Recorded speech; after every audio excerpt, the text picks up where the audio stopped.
I Am a Soldier with Pastor Arthur Magezi, a show on spiritual warfare series to help you break from all bondage and live free as a child of God. We are still in the series on spiritual warfare, and let me remind us, we are talking about what I call the hexagon of spiritual warfare.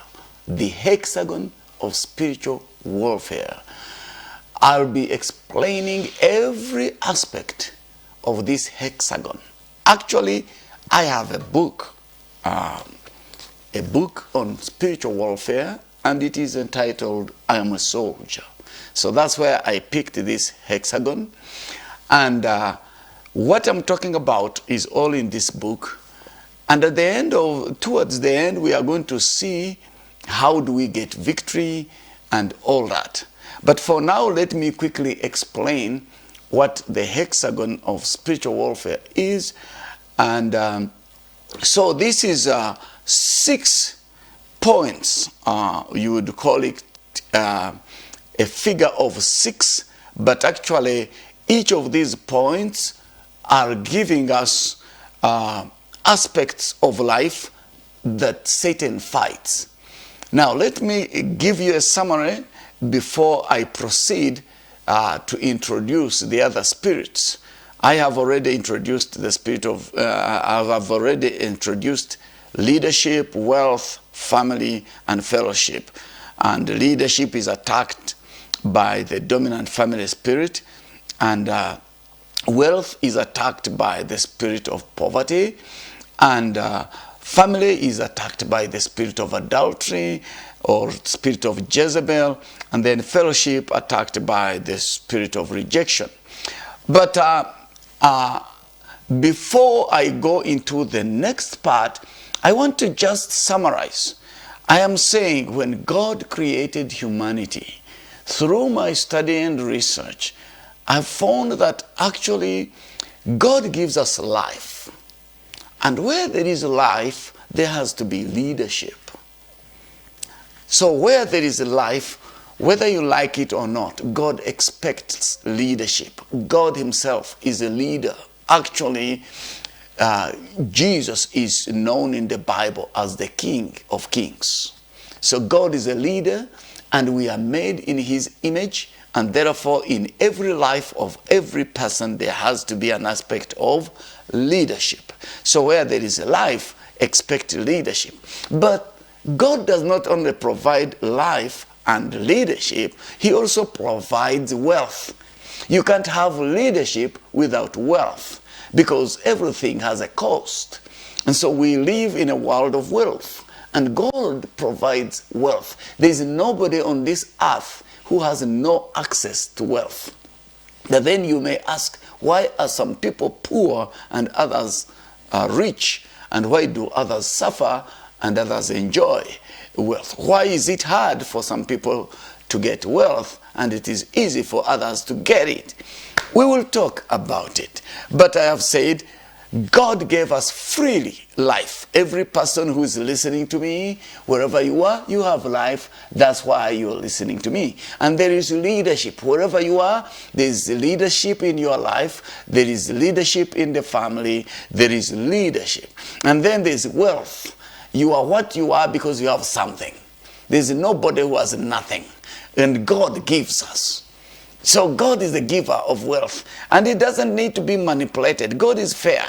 He doesn't give because you've made him happy. He gives because he made you. That's why even evil people have wealth. Yes, even satanic people have wealth. Why? Because God entitles every human being created by him has an access to wealth. Okay, and then we have family. So we are given life, and this life operates in a family. So it's inevitable. Whoever is born has a family. Even if you were born and thrown in a hospital or thrown in a toilet or in a forest, and then you were picked by somebody who was kind and brought you up, still you have a family. You have a family that gave birth to you biologically, but also you have the family that God decided that you will grow up in that family. So an adopted family child has a family. There is nobody who has no family. No. So family is God's thing. God gave all of us to have family. And then another thing is fellowship. God, we are fellowshipping, we are fellowship beings because God is a God of fellowship.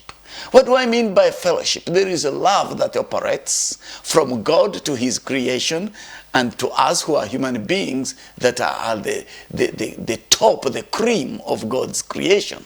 So there is that vertical fellowship. But that vertical fellowship leads to the horizontal fellowship, which is the fellowship between human beings and fellow beings. Yes, so that fellowship is there. We are expected to have fellowship. And then another aspect, number 5, is worship. We are worshiping beings. We can't do without worship. Now you may say, but for me I don't believe in God. How about an atheist? Does an atheist worship? Yes. Atheists worship atheism. You know, they think they don't worship, but actually they worship their brains. They worship their atheism. And in reality, atheism is actually a religion. Because they believe in it, they defend it, they have behaviors that are tailored to that. So everybody worships. We are worshiping beings. And so worship was given to us by God. You have to worship. And so the God who gave us worship expects us to worship him, not to worship other things. So that's why if we worship idols, God is not happy. If we worship whatever ancestral spirits, God is not happy. If we worship the sun, the moon, the seas, the mountains, the trees, God is not happy because he gave us worship so we can worship him. And so every human being who has life has worship. And then we go back to the last one again, which is life, where we started. So you have life, leadership. Again, look at it.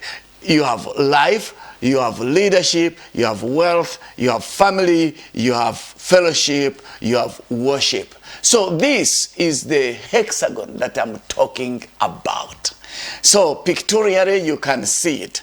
And then to explain more of this hexagon, I am saying where there is leadership and wealth, there are things that operate there. God, his will is that when leadership and wealth is okay, automatically there are 3 things that you must get. One is stability. Your life will be stable. Your family will be stable. You will be stable. Then there will be peace. You'll have no worries. You will be relaxed. There is a leadership of God, and there is a leadership of family, and there is your own leadership. Everything depends on God, and God is a perfect leader. You have peace. And where there is stability and peace, there is prosperity. And so, where these 2, wealth and leadership, are, there is prosperity. You have stability, peace, and prosperity. Now, when these 3 combine, the product is economic development. Economic development. So whenever there is economic failure, ask yourself, is there good leadership? Is there wealth? In a modern language, maybe you may add, is there investment? You know, such things. And investment is something of God, by the way. It is not something of recent economics. No, God is a first economist. He couldn't put human beings on earth without investment. He invested in us, and he gives us capital to invest. And we harvest. When we reach there, I'll give you the details of God's economics. But now, for now, let's know that God's will is that when we have good leadership and wealth, we will harvest stability, peace, and prosperity, and we will harvest economic development. But Satan comes in. Satan comes in and attacks leadership with the dominant family spirit. And we introduced it, but we'll have a time when we go deep into it. The dominant family spirit takes over leadership of the family, and demons guide people. And what what happens then? We have economic suffering because we have the spirit of poverty attacking wealth, and the dominant family spirit attacking leadership, and the product of that work is economic suffering. And so the spiritual warfare there is Satan trying to bring economic suffering, and we, depending on our decisions and how we trust God, we want economic development. And I will bring us to a point where I explain how can we change this, where there is economic suffering, to bring their economic development. Now, the forces that I'm talking about are spiritual, they are invisible, and I call them the invisible enemy of the family, or the invisible enemy of the individual, or of a nation. Why? Because we see poverty. When we talk about the spirit of poverty, we see poverty of individuals, poverty of families, we see poverty of communities, poverty of tribes. There are some tribes that are just full of poverty. You know, villages are full of poverty. Nobody out there owns a motorcycle. You know, you find the richest person there has a bicycle which they bought second hand. We shall come to those things. And you find an entire nation is just full of poverty. There's nobody there in the entire nation that, you know, makes headways and like that. So let's move, so explaining again this hexagon before I focus, where there is wealth and family, God will bring to your life. So when you have wealth and you have a good family, what you will get is satisfaction, peace, and multiplication. Satisfaction, peace, and multiplication. Now, satisfaction, you know, peace we know. And you say, oh, but multiplication, you can only multiply by producing. What if you are barren? No. Multiplication here means a lot. You may never have had your biological child, but you have very many children. Why? Because you are satisfied and you have peace. God will multiply you in many ways. And the product of that is family development. Family development. You may never have had any child, but you have raised so many children, such that even long after you have died, children that you never gave birth to, they say, my grandfather, my grandmother. Why? Because you raised them. So those of you who biologically don't have children, believe me, there are many children out there for you. Don't hesitate. God wants us to have family development. So if you have wealth and you have a family, fill it with children. And now, what does Satan do? Satan fights that family development, trying to bring domestic suffering. So the spirit of poverty combined with the spirit of Jezebel, or the spirit of adultery, brings about domestic suffering. And that's what I am talking about here in the hexagon, domestic suffering. It's when the spirit of poverty and the spirit of adultery combine forces to fight against us. Now, when let's go to fellowship. When there is a good family and there is good fellowship, both vertically with God and horizontally with people, then you get happiness. The family has happiness, the family has peace, and the family has belonging. You hear even people saying, oh, don't joke with me. I am the son of so-and-so. They are happy to belong. You know? Yes. They are proud of their family. They are happy with their family. But there are some families who don't even want to mention their family name. You know, I am John, and, you know, I'm Rita, or I am whatever, Joyce or Maria, or I'm James. And that's it. They don't even want to be known where they came from. That means there is a challenge there. They are lacking happiness. They are lacking the peace and belonging. And that means they are having a challenge with social development, because happiness, peace, and belonging brings social development. social development. People work together, people belong to each other, people support one another because they are happy with each other, they have peace with one another and peace with God, and they support each other and they belong together. And a nation can belong together, a tribe can belong together, a family can belong together. All tribes started as family. Actually, they started from a marriage. You know, and we will be talking more about marriage, and that is one of my favorite subjects, by the way. And so happiness, peace, and belonging produces social development. But what does Satan bring? Satan brings this invisible enemy, the spirit of adultery, working hand in hand with the spirit of rejection, and the product of that war is social suffering.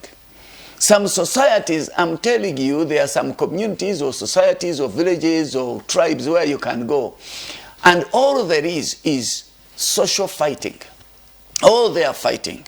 They don't talk anything good about the neighbor, about the relative, about, it's like everything they talk about each other is negative, is bad, and others, they leave that tribe or they leave that community and go and live everywhere in order to have peace. And you find somebody has moved away from their tribe, from their clan, from their family, and built very far away. And when you ask why, oh, I just want to have some peace. I can't manage to live in my community. Why? What does that mean? There is social suffering in that community. And who has brought that? It is Satan. It is Satan. When you see children running away from their families and wanting to be away, there is social suffering. Because people who love each other, they are like a magnet. They attract each other. They want to be together all the time. But people who are having social suffering, I can assure you they don't want to appear. They want to live far away. And as I speak, you can start seeing maybe your tribe, maybe your clan or your family, people have scattered and they don't even communicate. Others live abroad and they don't want to support one another, and everyone for himself, and you know. And Satan is happy with that. So because there is no social development, instead there is social suffering. So that is the combination of the spirit of rejection and the spirit of Jezebel fighting us.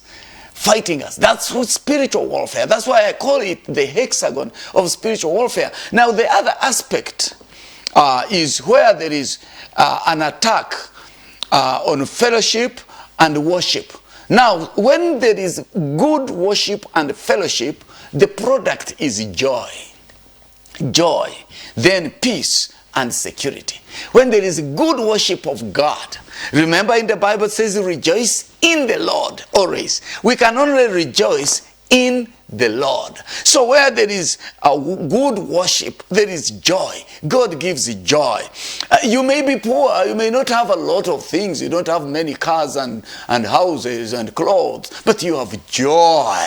You're satisfied. Actually, you lack nothing. And that's where those are people who are principled. Because a person who doesn't have much but has joy, you can't corrupt him. No, you can't corrupt him. You can't use and abuse him. They are principled. Why? Because they know their God. People who know their God, whose worship is good, they cannot be abused. They have joy. You may refuse to give a person a promotion simply because they were not corrupt. Or maybe here is a woman who has refused to sleep with the boss and she loses a job and she's happy with the little she has. That is joy. Joy is something deep. We shall talk about that. But where there is worship and fellowship, there is always joy. Now that joy and peace and security brings about what I call mental development. People are mentally stable. They are not insecure. They stand with their heads high. They reason and defend their positions, or they give in and discover, this is not good, I'm taking something else. Why? Because they are free. They are mentally developed. They are flexible. They learn and change. That's mental development. Rigidity of the mind is mental failure. people failing to reason. Like if you look at issues, for example, in our society, I mean, you'll find when we have challenges, sometimes all we want to do is to look for somebody to blame. Somebody to blame. There are people in all their lives, all they do is blame. They blame. They never reason properly to say, wait a minute, things have changed. The situation has changed. You know, why? Because they have grown in mental suffering. People who have grown with mental suffering, which is brought by Satan, they always blame somebody. They're always blaming somebody. They are always not reasoning properly. They are always pointing fingers. Either they blame themselves, or they blame so-and-so, or they blame the system, or they blame something. And such people never learn. Because when they make a mistake, they blame somebody. So when you correct them, they don't take the correction because they don't accept that they are wrong. And so Satan brings that mental suffering. And how does the Satan bring that? He brings a force which I call the spirit of witchcraft. The spirit of witchcraft is the spirit that fights worship. The spirit of witchcraft fights the worship of God. The worship of God the Creator is fought by the spirit of witchcraft. Now, witchcraft comes in so many ways. But let's look at how does this mental suffering come in. It's the spirit of witchcraft combined with the spirit of rejection. So the spirit of rejection, by the way, I also call it the vagabond spirit. So when the spirit of witchcraft combines with the spirit of rejection, then the product is mental suffering. So you find then, instead of people worshiping God, they are drawn by Satan to worship demons. That's why up to today, we have people who don't believe that you can get anything without witchcraft. They have to sacrifice. They have to go to shrines. They have to do this. They have to carry a talisman. They have to do something.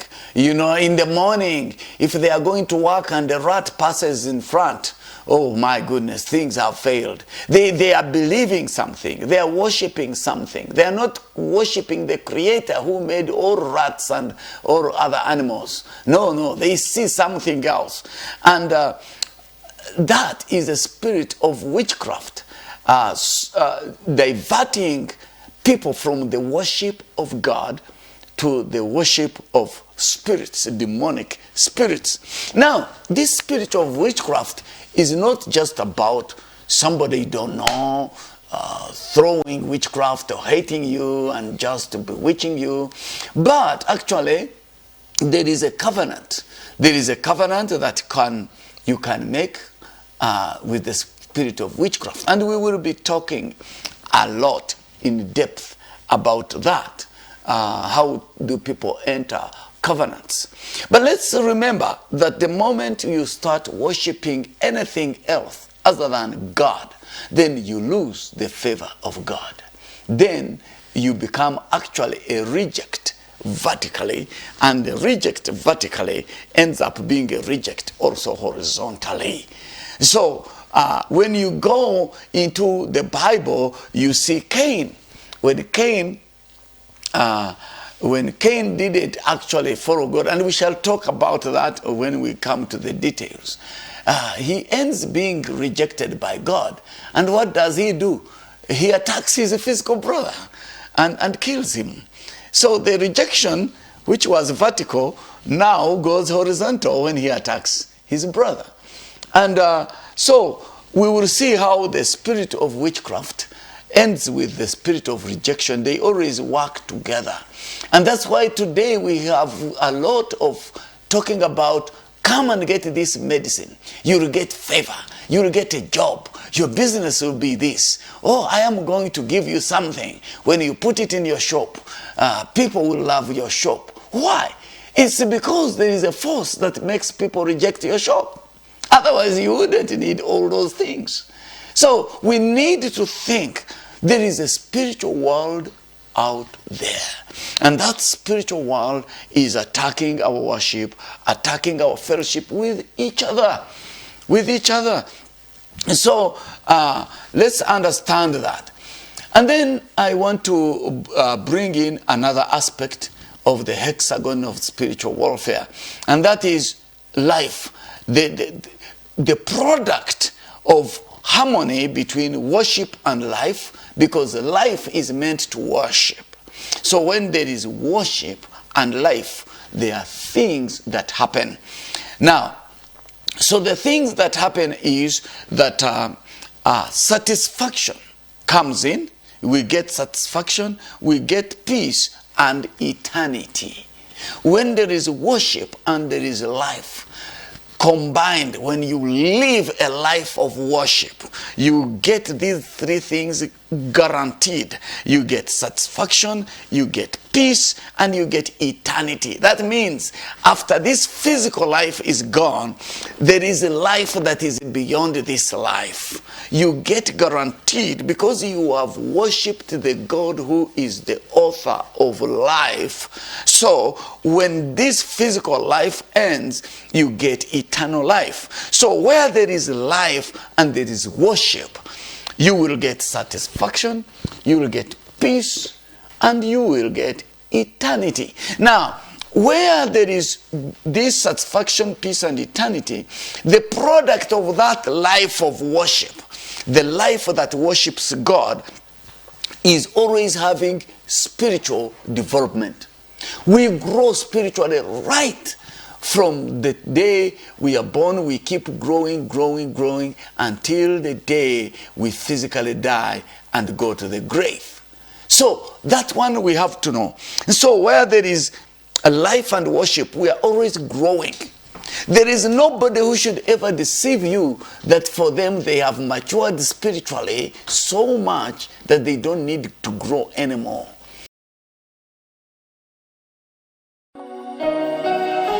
I Am a Soldier with Pastor Arthur Magezi, a show on spiritual warfare series to help you break from all bondage and live free as a child of God.